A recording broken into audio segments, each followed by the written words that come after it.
Hello, everybody, and happy Sunday. And I trust that Sunday has been good. Welcome to today's talk show. I have a lot of things I want to tell us, and today I will be talking about what is love. And this extracts about love, this passion of love that I'll be speaking about. I'll be focusing on a particular Bible passage. I'm a Christian, so what do you expect to be my mantle if not the Word of God? I'll be talking about love based on what is written in First Corinthians 13 from verse 1 to the end. A lot of people, we often do this, married man, married women, the singles, we are quick to say, I love you, and then the response will be, I love you too. But I look at the practical aspect of love, and I realize that a lot of people are wanting in this regard. Because I do realize that oftentimes some people actually, one party might actually be in love, while the other person might not really understand what love really is. Let me tell you something before I proceed. If you have an emotional damage early in life, I can tell you that you might not really be in love with anybody because you do not love yourself. Let me rephrase this in another way. If you do not love yourself, if you don't know how to love yourself, then I would say that you're not capable to love another person. How can you give what you don't have? It's only when you understand how, apart from the fact that we have Christ that loves us, then we love ourselves. We learn to love ourselves. Then we now proceed to love another person. I realize that a lot of people marry for different reasons. Some people marry because they want to have children. Some people marry because they want to have titles, because the world is saying get married and become Mrs. Somebody, Mr. Somebody, you have children. Some people marry because of the fact that is what they are supposed to do, like is a rite of passage, so they need to get married. But for really few people that really marry because they're actually hopelessly crazy about somebody, that's in love with somebody, and they decide to go ahead to marry that person, then it goes a long way. It actually showcases a lot of attributes according to what is contained in this First Corinthians.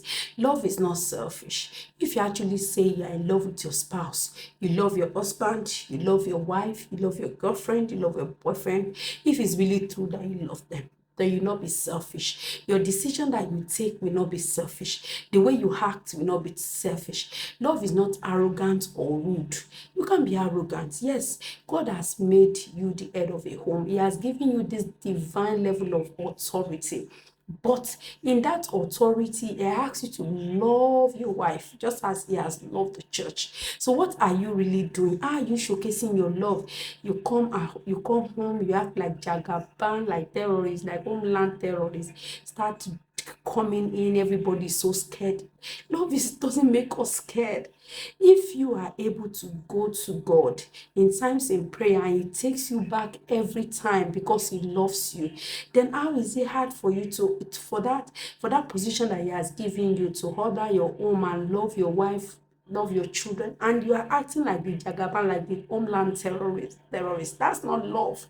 But I've discovered that oftentimes what actually causes all these foundational issues is because those men do not love even themselves. So are they able to reciprocate and love another person? If you really love your wife, you will care for her. You will not be selfish, you'll be selfless. You'll be quick to forgive. Both of you, you'll be quick to forgive each other. Not homes where you keep on keeping malice, be keeping malice, be keeping malice. Why will you be keeping malice and say that you love somebody? How can you have a side chick and be talking that you love somebody? If you really, how can you be saying I am in love with two women at the same time? How is that possible? Look, I think in this year 2026, please let's be serious with ourselves. If you see somebody say I'm in lust with you, don't put it the word love. Love is practical. Love is enduring, and that's why that Bible verse. If you don't know that Bible verse and you're a Christian, please go and read it this night. First Corinthians 13 from verse 1 to the end, and understand what love really says. Some of the issues we keep having in marriage is because of the fact that the foundation has root problems. A lot of people do not even guide their home in love. It's all about authority. It's all about position, titles at home. So there's all this back and forth nagging. Some of the structural issues that we have in homes is because love has been lacking. How can you love your wife and be seeing your wife doing heavy lifting, working from morning till night, and you don't feel empathy to actually care enough to assist? You have a serious problem. You are not in love. Oh. You're not in love, and there's a way that God actually watches these things. He's so passionate about marriage, and that's why there's a particular part of that Bible that says that just as I have loved the church, husbands love your wife. And he told the women so that wives respect your husband. If there is love, all these things becomes mutual. They work hand in hand. They are practical. Love does not die. The only thing that makes us realize that love has been killed is because of the fact that one party is in love, the other person is just exuding authority, exuding position. I'm the husband. Please, this is year 2026. Go and check the foundation of your home. What is really wrong? What is really wrong? Are you really acting in the position and the authority that God has given you? Are you really in love with your wife? Are you showing this day by day in your decisions, in your conduct, in the way you act? Wives, do you really love your husband? Are you sure you're not selfish? Men are not good. Men are terrible. So I should act in a certain way. Is that what love is about? Love is enduring. Love perseveres. Love is able to think about the other person, even when that other person is not there. You say you really love your husband. Have you taken time to pray for your husband last? When did you take time at home and you're able to intercede for your husband? Because you're intercessor. I do say this popularly for people that are close to me.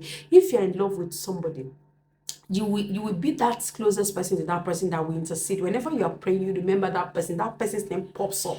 Whenever something spiritual is about to happen to that person, you're able to see even that God shows you that person in that light before any other person, because you have that person in your heart. When you love somebody, you have that person in your heart. The reason why we have a lot of fundamental issues in homes and in marriages is because people have derailed from this purpose and this plan. You do not love each other.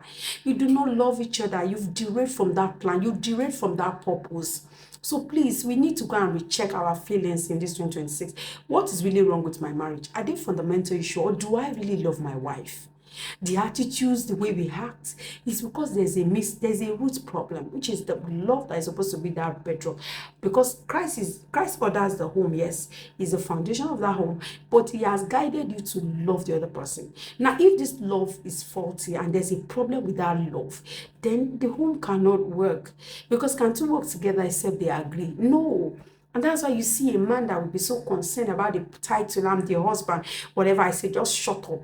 You start using negative words, you start hurting each other's feelings, there's no respect for each other.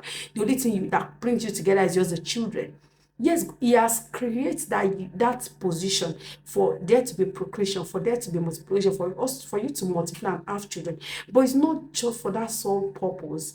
It's in togetherness. You love each other. Treat your wives right. Treat your husbands right. Respect them. Love them. Pray for them. Intercede for them. And some of those things that you keep asking God for, then it becomes so simple. Look, there are couples that have not really done jazz or become diabolical. And the only thing that has been with them is because they work together.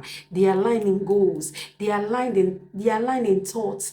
You see the other person, whatever this person says is what the other person will say. They align spiritually, physically. Everything aligns. They're like a fold. They are together. Not that you keep judging each other. Look, let me tell you something. You need to understand this. No two people are perfect.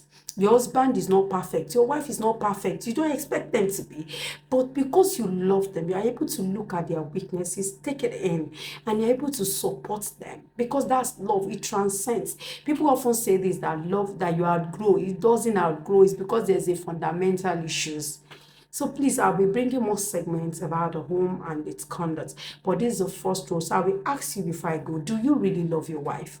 Do you really love your husband? And are you sure that this is not the fundamental issue that is causing problems in your home? And remember this, that whatever you do as a father, as a mother, as a husband, and as a wife, it affects your children. Have a lovely Sunday, and wait till next week. I will come with another episode of this. Thank you all, and I love you.